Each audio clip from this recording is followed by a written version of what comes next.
Hi, I'm Janina Charles, and today I am joined with young women and men from a variety of backgrounds and experiences to discuss bias and prejudices concerning gender roles within society. I think about how different the experiences are for men and women. There were a lot of instances where I felt like my body was more idolized than the knowledge and the character and the person I was. I feel like I have to try a little bit harder than men in a way. Has being a female student ever feel limiting to certain ideologies you don't necessarily agree with? Yes, I actually had a lot of these ideologies tested throughout studying at Western University, doing my sports broadcasting BA.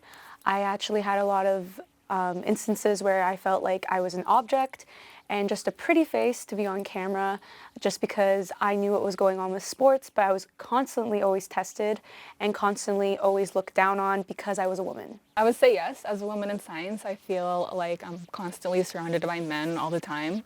And I feel like in the science fields, the women aren't really seen as the voice of authority. You know, it has to be the man who has the final say or the final decision on something. You know, we don't feel as important or taken as seriously as men. I've had a lot of experiences doing group projects in my science courses where I'll be the only woman in a group, or it'll be, you know, just one man in a group and there are women, but they always assume the leadership role and we're kind of expected to follow along whatever they say. You know, there's a lot of mansplaining that goes along in the science field when you're a woman, and you don't feel like people think you're qualified to, you know, explain the knowledge. And even though, you know, we're as qualified, if not more than the next guy. Yes, I do feel this. For example, I'm in media studies and I'm specializing in visual communications. And we have to do a project, like our final thesis project. And for my project, we're split up into different groups. So I'm in the videography group and I'm actually the only girl in my videography group. So I feel like that right there kind of just shows how, like, in the field, men dominate it more than women. Has being a male student ever feel limiting to specific ideologies or stereotypes? Yes, especially as a Asian male student, the expectations or the stereotypes given to one is very high in terms of, you know, grades, honor rolls, just getting a good job after, you know, post-secondary. It's something that's very pressuring. I feel like being a male student, I feel a lot more just kind of free. The way society sees me, I feel that I'm not really seen in any way. I feel like I'm seen more as just the general demographic of a student, and I'm kind of just really blurred in the lines with a lot of society. The only time I could think of is when I first switched my major to communications, and I was debating between media communications or PR. And at the time I took a PR class, and there was only 2 guys in the class, and all my friends were making jokes about how PR is an industry for women. So in that moment, I didn't really think that PR was my route, not because I didn't like the fields, but I already had the idea that this industry is more so dominated by women, and it's not an industry for men.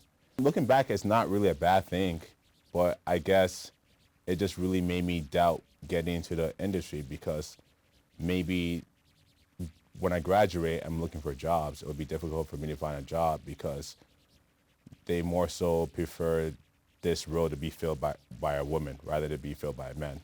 So it kind of just discouraged me to actually pursue it any further.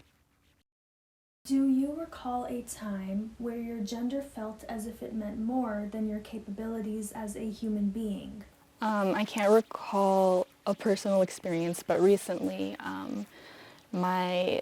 the professor that's running the lab where I'm doing my senior thesis, she was talking to me about how she's had years and years of, you know, teaching experiences, lecturing, and she said that McMaster sent her statistics talking, you know, kind of summarizing the course evaluations for profs, and these course evaluations are important. You know, they can affect their salaries and everything. And she said that the statistics always show that the women always get lower scores than the men, and even worse are women of color. And so I feel like that just shows how, you know, there isn't necessarily a difference maybe in the teaching. It's more just people have these preconceived opinions on women versus men in science. I feel like nowadays, because like people are trying to be more like inclusive, I feel like because like being like a woman or like, I don't know, a minority in some chance can give you some opportunities, but also at the same time it depends if like on like the managers and like the company itself. As someone who's been really well-rounded in doing sports and entertainment, I felt like I was constantly looked at as just a pretty face, idolized for my body. People were just trying to see if I would honestly try to sleep my way to the top. Having interviewed a lot of athletes as well as celebrities in the past, I felt like, you know, there were a lot of instances where I felt like my body was more idolized than the knowledge and the character and the person I was as a reporter and as an interviewer. I'm gonna be honest with you, not once did my gender ever, I never thought my gender meant more than my capabilities as a human being. If anything, I would say my race as a black man, but not me being a man in general, because looking in today's world, the world is ran by white men. So it was not really my gender that really held me back mentally. It's more so my race. I can't honestly recall. I've been a student in STEM for like a long time now, and even in high school was taking a lot of STEM-related courses. So a lot of my courses usually dealt with kids, teens, and adults that were on more of the quiet side. Lots of work and lots of study and research in the STEM field. So in terms of you know, having gender roles placed onto myself, I haven't really experienced it that much. I can't say the same for any of the opposite sexes. Whenever someone asks me for more of my capabilities, I look towards more of like what I can do rather than like not kind of basing it off of my gender. Can you share a pivotal moment where you realized that there were sacrifices you had to make as a woman that men would not need to? I feel like I have to be more like outgoing and like try a little bit harder than like men in a way, just in my field, like in being like in video and like directing and all that stuff. I just feel like I have to like really like push harder because it is more like male dominated field. Something I think about a lot is how as a woman I have to kind of always walk around with kind of an air of cautiousness, you know, like I feel like I'm at a bus stop and there's one other man next to me, and, you know, the thoughts that are running through my head are totally different than his. You know, I'm thinking about, you know, is he going to do something to me or this and that? And, you know, I always think about how men probably don't even think about that. They don't have to worry about any of that.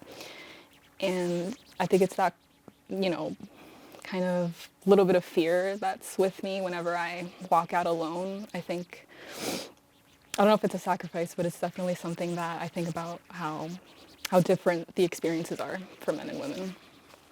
Honestly, in my postgraduate last year, I had an internship where I really had to realize that, you know, as a woman walking home late after working at Sportsnet internship was really scary. And, you know, like men don't really have to have that fear of constantly looking behind their back of like who's around them, your surroundings. And honestly, there's been a lot of instances where like I have also been a reporter and at these tournaments, whether it was for golf, basketball, hockey, soccer, no matter what, where I've had people just approach me and, you know, inappropriately hug me or inappropriately try to talk to me after these interviews. And it's like, I don't think men necessarily who do these interviews or have these reports or talk shows or late night shows have to have the same, I guess, always having to look over your shoulder, making sure that you're safe. And I feel like for men, that's not really something that they think about. but women have to think about. I hope you found this discussion thought-provoking and insightful. This is Janina Charles. Thank you for watching.